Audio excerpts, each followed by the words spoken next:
I'm Emily Stone. I'm project curator at the National Gallery.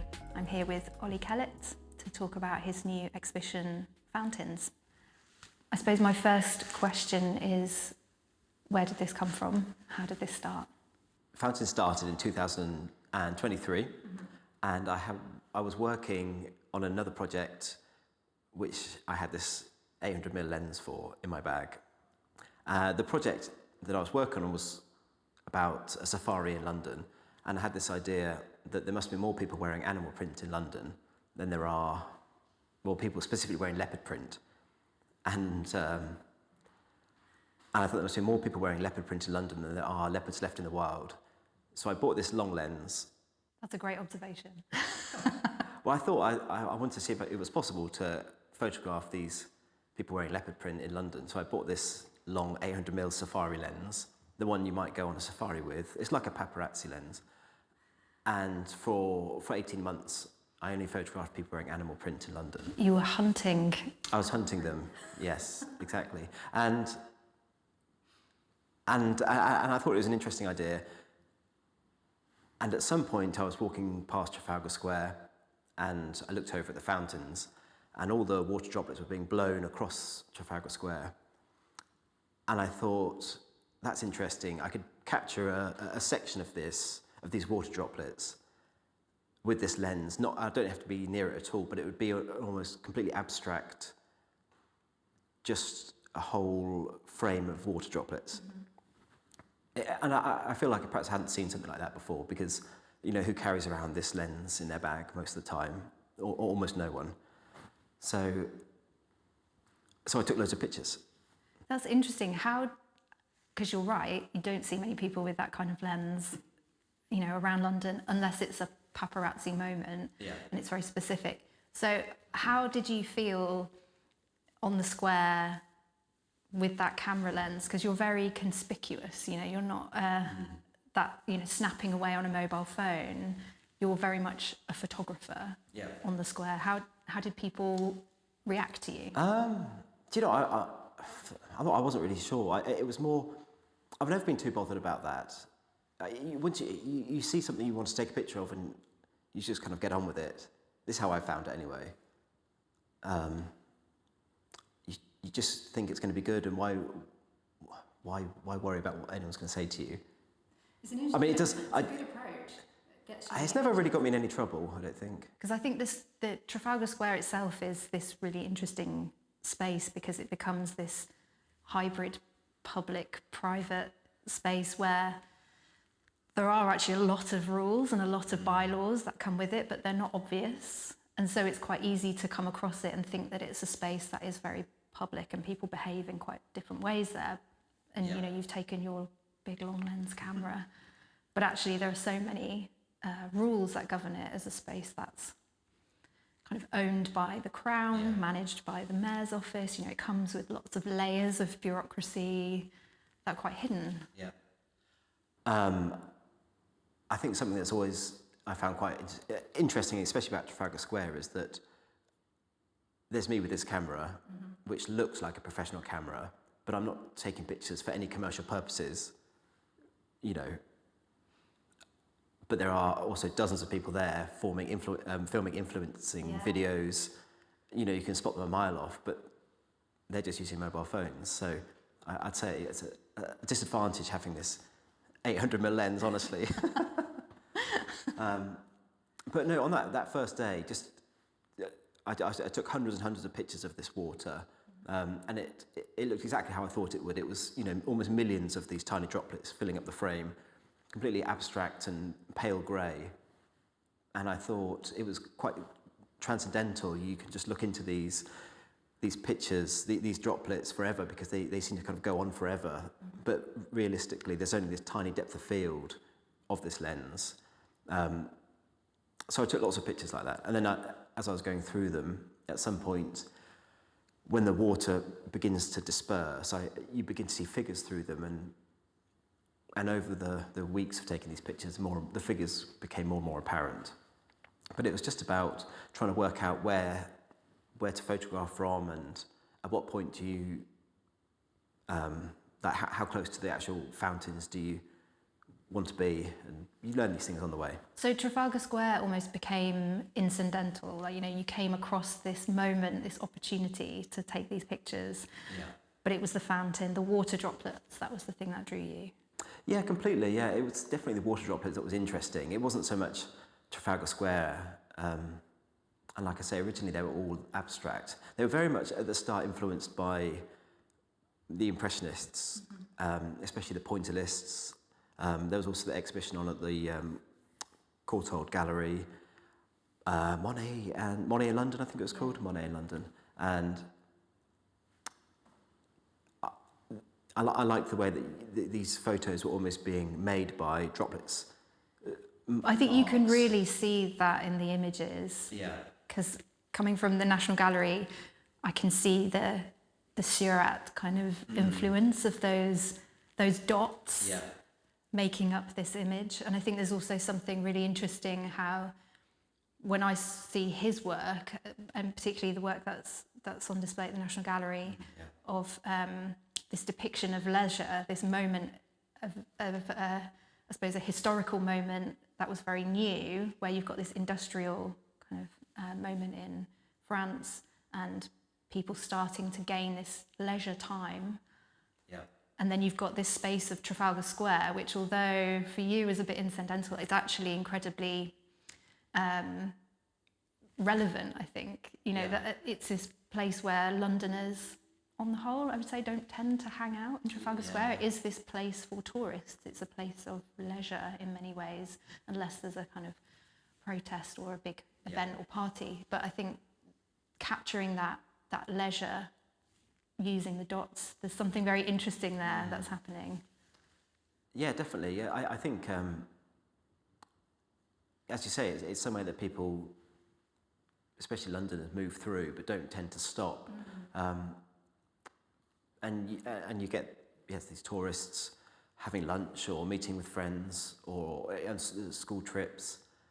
And I think that's interesting. I'm always looking for people not really doing much somehow. They kind of interacting or having conversations across one another, and I think you can get into quite interesting shapes. Yeah. Well, the work just behind us, for me, when I see this, there's this classical pose really that's being created, even though it's, again, probably an accident. But there's so many historical references. I look at it and think of the Venus and think of there's a lot of... the Venus in the National Gallery. Yes, but it's a very classical repose state. But it's also very subversive because this is the base of the column, isn't it? Yeah. So that actually is a breach of a bylaw. So the children climb on these steps, of course. Yeah, they love it. And all over summer, I feel like this has probably been happening since they were built. In 1840, I think the steps were built. Yeah. And I'm sure if you build something, kids will climb on it. Yeah. So I like that you've got this passage of time almost. You've got this classical pose that this boy is in, but you've also got him wearing Adidas tracksuit bottoms with a pair of, I imagine, Nike Air trainers or something in a football shirt. And I like that. I love that you can see that, because actually that was it's going to be another question I had for you, is what do you see when you look at these images? Because I'm seeing, I wasn't there, I don't have that context. Like, I didn't actually know that was a child. I kind of see this, this figure, which is very abstracted. That reminds me of these classical poses, but it's quite non-gendered. It's there's nothing to kind of, there's no detail there, and you're able to pick out the tracksuit, but that's from a memory presumably. So are you taken back when you see these images to that kind of moment that you were there? It's interesting because I took dozens of pictures of this space as the droplets kind of pass it, and as you look at them, as I go through them on the computer, it's a quick process, but I take thousands of pictures a day, and I'm going through them, and one picture will stand out, and that's when you have to ask yourself, why has this picture stood out? And it must jog your memory in terms of looking at paintings or art history, or why is that more interesting than the previous picture? And the rest of the pictures which this boy is in look nothing like this. Really? He's just in the process of climbing down off the steps. That's interesting. But in that split second, he looks... There's so much stillness as well in this. Yeah. But all he's doing is climbing down. Now that it might... But it's interesting, isn't it? Yeah. And that's why that picture works, as opposed to one a few seconds earlier where he doesn't look like that. So the editing process is very important in this series. Well, these pictures here, I think there's 10 pictures on the wall, they've come out of about 100,000 photos. Wow. So each day is about 3,000 photos. Because these are all chance pictures. Mm-hmm. Previous work I've done has been much more about watching and waiting and taking the time to wait. Mm-hmm. But with these, it became just about following the droplets as they move across Trafalgar Square. And the further they get away, the more dispersed they come, the finer they become. And I'm there just taking as many pictures as possible until they completely fall apart, and the focus will then, funnily enough, then not be on the droplets, and it will, go to whatever was behind the scene. So I think your previous series with the Crossroad Blues, and I would say definitely the soap dish drawings that you do, have this element of stillness and patience built into them. Yep. Patience from you as the artist, kind of waiting for that moment, but also your subject. And here there's so much movement. Like, these are quite, I suppose the nature of the droplet is it's in movement, isn't it? Yeah. And how was that for you in terms of that process and did you notice that? It's definitely, it feels a bit more adrenaline-y, if that's the right word. Adrenaline-y. Well, I'm moving fast, and when the droplets get blown, it's trying to take as many pictures as possible to catch it. You're chasing the droplet. Chasing a little bit. It feels a bit more like traditional street photography, where you might try and capture a moment. Mm-hmm. I don't know if such a thing as the decisive moment exists with these pictures, but there's always, like I mentioned a minute ago, a moment where a picture comes together or doesn't, so you're always wary of trying to capture that moment. But I generally still stay in the same place in Trafalgar Square for 40 minutes, depending on where the light is. And a lot of the time it's on the upper level outside the National Gallery, and you're looking slightly down, which just seems to be a good place to watch people from and watch what's going on. Yeah, with your safari lens. With the safari lens, yeah. It's interesting. So the process of this is, and I'm not particularly interested in cameras, but the reason why it's possible to take these is because it is a new camera, and it's a mirrorless camera, which has a shutter speed of an 8,000th of a second. And when that first day I started taking these pictures, I realised that I would be able to capture these droplets completely still, whereas that wouldn't have been possible 10 years ago. First of all, an 800mm lens would have cost, 20, 30,000, I don't know. But also, you wouldn't get cameras that had a shutter speed that fast. I think the maximum they went up to is like 2,000ths of a second. So I guess what I'm trying to say is that I knew these pictures would be possible with these new cameras. Yeah, and when you're taking these photographs, so you're saying you're taking thousands at a time, are you aware, did you know that this image was in there? Because obviously you can't see, it must be moving so quickly. Yeah. Are you aware that this you've got it? Well, a lot of the time I don't really know what I'm taking pictures of, because it's, like I say, it's about following the droplets. But then there are also times when, it's just a constant breeze and there's something interesting, I think, or a scene that might deliver an interesting composition or something, and I'll stay with that until something happens. Yeah. So it's neither one way or the other. Most of the time, I don't really know what I'm taking pictures of, because they're also backlit. So a lot of the time, I'm actually looking into the sun. Oh, I which see. Which means it's very hard to actually see what's going on. So it's a bit of a reveal for you when you get... Yeah, it is. Yeah, and I still go through old pictures to see if I've missed anything, or it comes together on the computer. Yeah.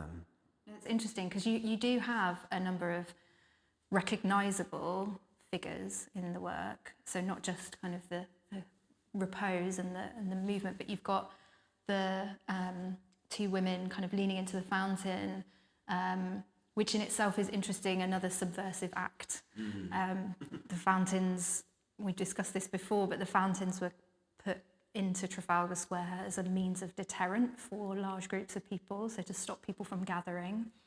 And arguably, they don't do that. No. And many people love to sit on the edge and you can see these two women, dipping their hands in. There's a really interesting kind of moment that you've captured. It's very recognisable again as these figures. And then you have these others that are completely abstract. You can't pick anything out of them as an identifiable location. Yeah. How is that for you as a series coming together? It's quite hard work to bring it together as a series. Like I mentioned, they were all originally abstract, and it was only over time that when the people started to come in, I thought it's worth pursuing the recognisable people element in this. Yeah. But also, I like the challenge of that as well. I guess it comes from, it's why I started taking pictures. Best part of 25 years ago, it was looking at the great Magnum black and white street photography, and like Joseph Koudelka and David Hearn and people like that off the top of my head, and those incredible compositions that they would get the people into. So I've always quite liked that challenge. So once I'd taken one or two pictures with people in, it's that, oh no, I should probably carry on and try and get even better versions of that, or there's something in that, I should continue it. Yeah. And the two girls looking into the water was one of those pictures where I thought, oh, this is a very strong image. It references so many art historical painting references. Young women looking into water is just so loaded. Yeah. Greek mythology, and you've got the pre-Raphaelite paintings. And it was one of those moments of, I've got this picture, how do I juxtapose that with the abstract ones? And I think it was just a case of, going out and continuing until you think you've got enough work that it can come together. Yeah. No, I think it is very interesting also that you stuck with the site, because if the fountain and the water droplet is the thing that is of interest to you, and I know when you did the Crossroads piece, you were moving, not just, you're moving countries as well as crossroads and cities. What made you stay with this location? I'll just talk about the Crossroads pictures for a second, because the important thing about going to different countries for that was that I felt like people waiting at Crossroads felt like such a universal thing that we all do, and I felt like in order to demonstrate that as concretely as possible, it was to show it in as many countries as I could afford to continue carrying on visiting, and the process of photographing them over and over again. You never really know what you're going to be taking photographs of that day. Yeah. But the same is similar for the fountains. I went through a period where I was just doing the soap drawings, and that was when I was trying to eliminate all chance in my work. I kind of had to shut the door. After Crossroads pictures, I thought I can't be dealing with any more chance encounters. It got to me a bit. So I was like, I need to do something that is every single day the same, and that's how the soap drawings happened. Right. And then at some point, I thought I'd quite keen to get out, quite keen to leave the studio again, and I had this idea about the safari, people wearing animal print, and that's what got me out. It's still quite a concrete idea of something I wanted to do. It wasn't like just go out and start taking pictures. It was, I had the idea, let's see where it leads. And it led to this project. But I feel like there was enough interesting opportunities in Trafalgar Square alone. You could spend years just photographing in Trafalgar Square. There's so many people, and there's just a turnover of people, which is interesting. Yeah. and I say it's not about Trafalgar Square, but what the water droplets have made me do is see and photograph people differently, which I probably wouldn't have got to this point if it hadn't been for the fountains. Yeah, that's interesting. And you know, it's that nature of the space. It is this space that turns over very quickly and becomes a different, you know, entity. Even in the space of a day, you know, so many things, so many people occupy it, I think, and feel ownership of that space in a different way to anywhere else that I can think of. Yeah. But the people's behaviour in it is interesting too. And I'm sure everybody's aware that we all do the same things as everybody else. We all immediately go and sit on the fountains, on the edge, and we sit there and we look into the water, and we have our pictures taken in front of the fountains. I mean, I don't, but you're on the other side of the lens. I know. I'm sure I've done it in the past in other places, though, in other cities. So I think that's an interesting behaviour. Yeah. It's a real draw, I think. And I suppose thinking about your influences, you know, you mentioned the kind of pointillist work, but were there other artists or other works, things that were inspiring you at the time that you were thinking about that you might have had in your mind when you were making the series? I have to think about that for a second. So, I thought what was interesting was that this Monet exhibition was on at the Courtauld, and I loved that these were all of the river. And I thought what was interesting was that I was always photographing in the direction of the river, because just of where the light falls. And it's not really, it's just one of those little things you have in the back of your mind that's interesting. Because I know at the National Gallery there was the Van Gogh exhibition, and I mean, certainly I can see it in your work that one of your photographs has that, you know, starry night sky feel to it, certainly. And I don't know if there was something happening, you know, with these impressionists like floating around in your... No, yeah, they definitely were. Yeah. Well, you kind of look at them, and I bought the Monet exhibition catalogue, and you're looking at these pictures, and it's there in your subconscious, isn't it? And the poster for the Van Gogh exhibition was outside the National Gallery, you know, 30 feet from where I was standing photographing. Yeah. And then when that picture, you know, I saw that picture on my computer, the similarities were, I couldn't believe how similar they were. Yeah, there's a real painterly quality to these photographs. So much more so than, you know, your Crossroad Blues feels very, almost like a hyper-real photograph in many ways, because there's so much kind of clarity to them. Whereas there's something a little bit, not messy, but there's a brushstroke in the work, which I think comes from that imperfection of the water droplet, presumably. Yeah. I definitely, I like how the water droplets disrupt the image. I like the outer focusness of the people. They become these shapes which are quite hard to distinguish sometimes.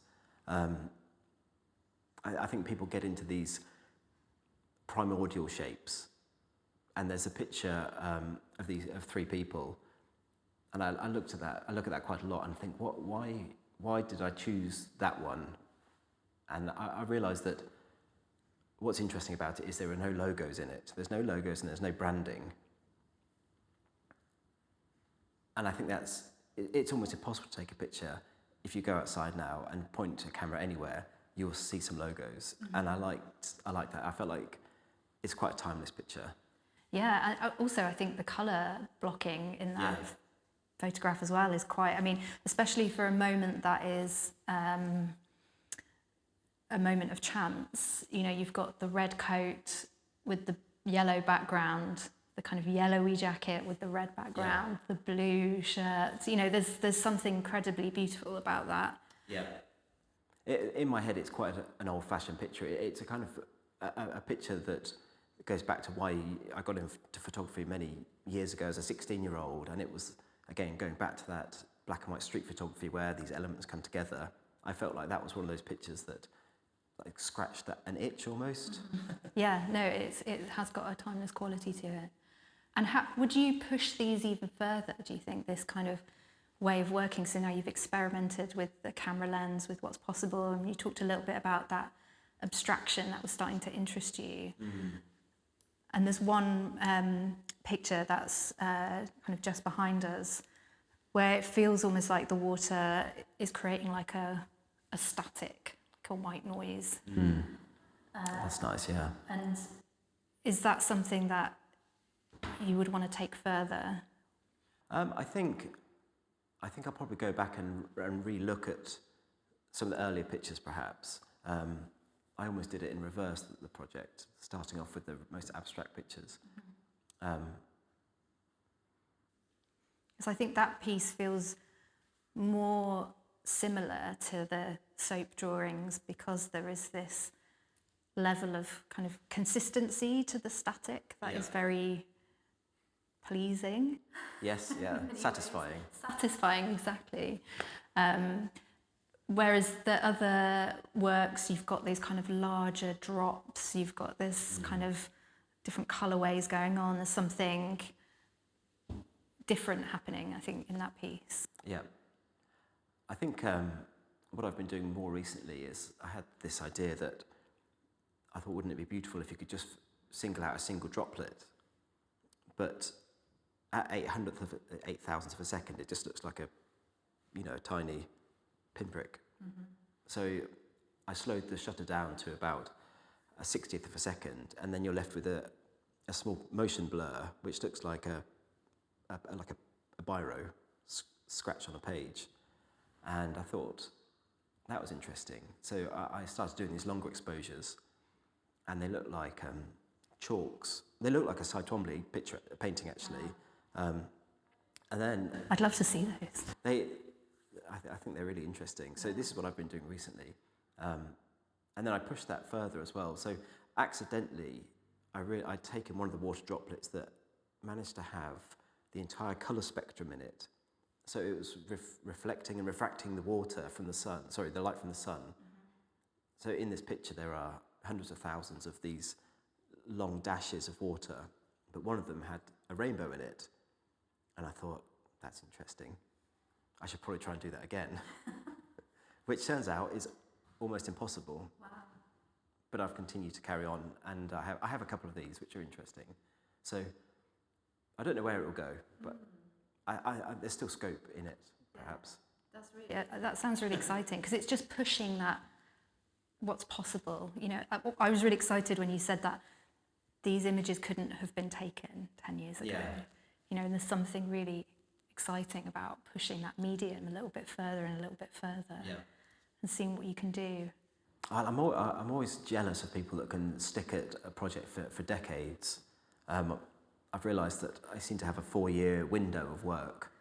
Projects I take on seem to fill up a 4-year gap. So I've probably got a couple more years easily of working here. Do you return to things, or is that it? When do you consider a series complete? It's a good question. It's one of those things, isn't it, that you've gained what you feel perhaps you can get out of it, and who knows exactly what that is. But at some point, you just lose the enthusiasm for it. But what I've liked about this project is it's got me back into embracing this idea of chance, whereas previously I tried to do away with it completely, and I've realised that going out and just finding pictures and then the pictures happening quite organically, it leads you into such more interesting places, and that's an interesting part of the work at the moment. Yeah, absolutely. And other artists that you're looking to, other influences, that even if they're not directly speaking to this work, but other things that your music you're listening to, or people that you're looking at, what kind of things help you?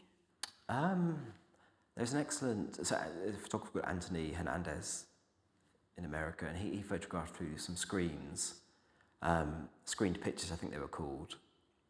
And I remember thinking that was one of the best things I've ever seen. Let me think. I probably shouldn't talk about Slipknot. There's always space for Slipknot. Well, you mentioned to me is it Wolfgang Leib, Yes, yes. whose work I looked up. Amazing, isn't it? It is amazing, yeah. You know, I suppose it's that commitment to the durational work, isn't it? Which is something that you're, you know, exploring at the moment. You know, you're saying you've got this 4-year cycle, but that's a self-imposed rule. You know, you might actually, this could be the next 40 years for you. It could be. You don't know. Exactly, I don't know. No. And there's a chance I'll go back to the Crossroad pictures one day as well. But Exactly. So I think it's interesting that an artist that really inspires you is somebody who that commitment to the same act over and over again to see what comes through is really interesting. That's true. I do get very excited about different ideas though. Yeah. And also, it's also a frustration as well though, that if I have some kind of idea that I think would be interesting, I'm quite keen to see it through to find out if it works or it doesn't work. And that is actually a kind of a blessing and a curse, because you might find something is useless, but only after you've spent 6 months doing it. It's the nature of research. Yeah, and it's not time badly spent. It's all useful. Yeah.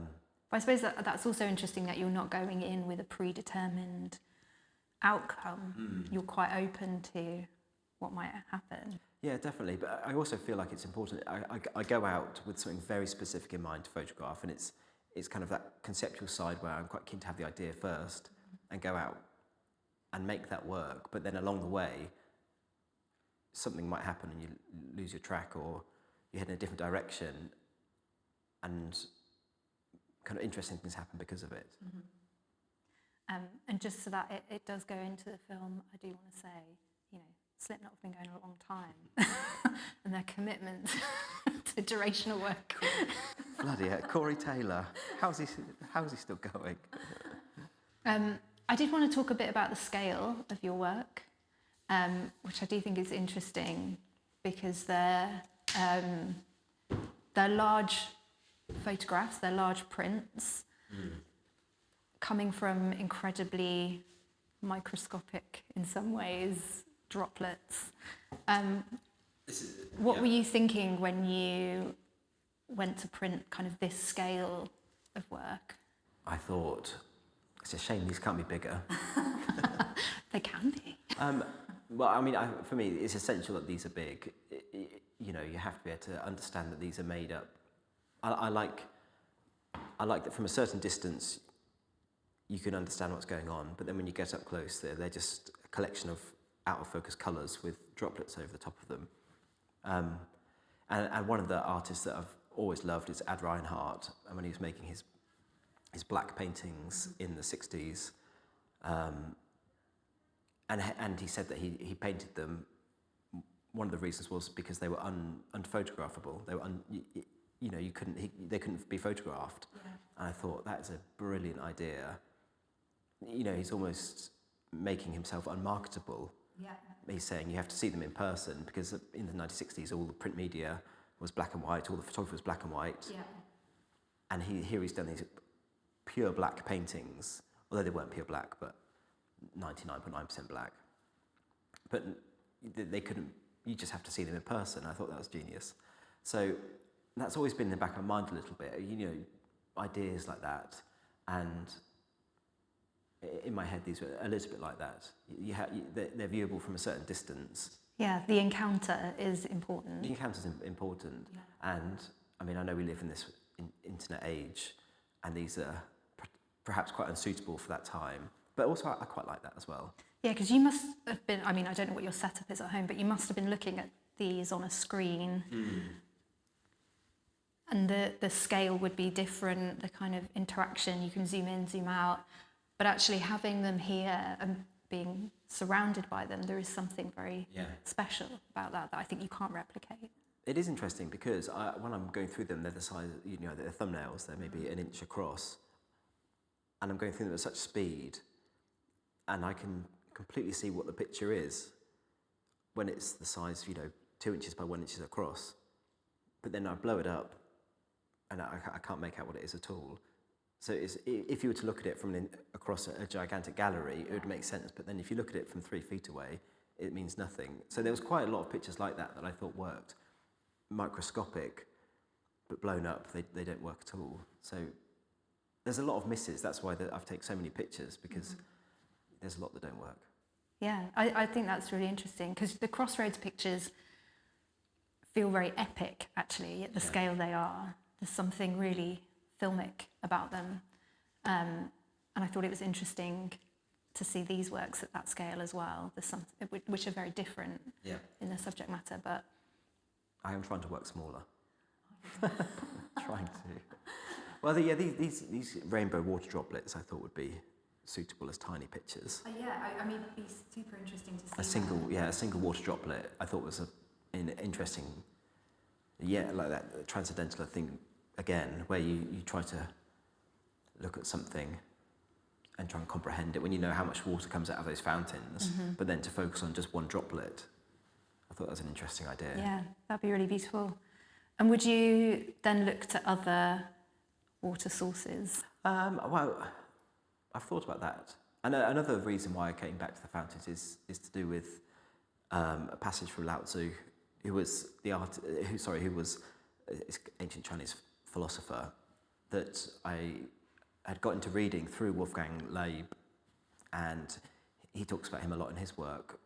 But in the book called the Tao Te Ching, he talks about being like water. As a human, you should aim to be like water. And I've always liked that, and I've always trying to somehow get that back into the work. And the soap drawings become a little bit from that as well. No, that's really, it's an interesting concept. What does it mean to you to be like water? Well, I think, what does be like water mean? I think it's an interesting, like visual philosophy, like a conceptual framework with which to work in somehow.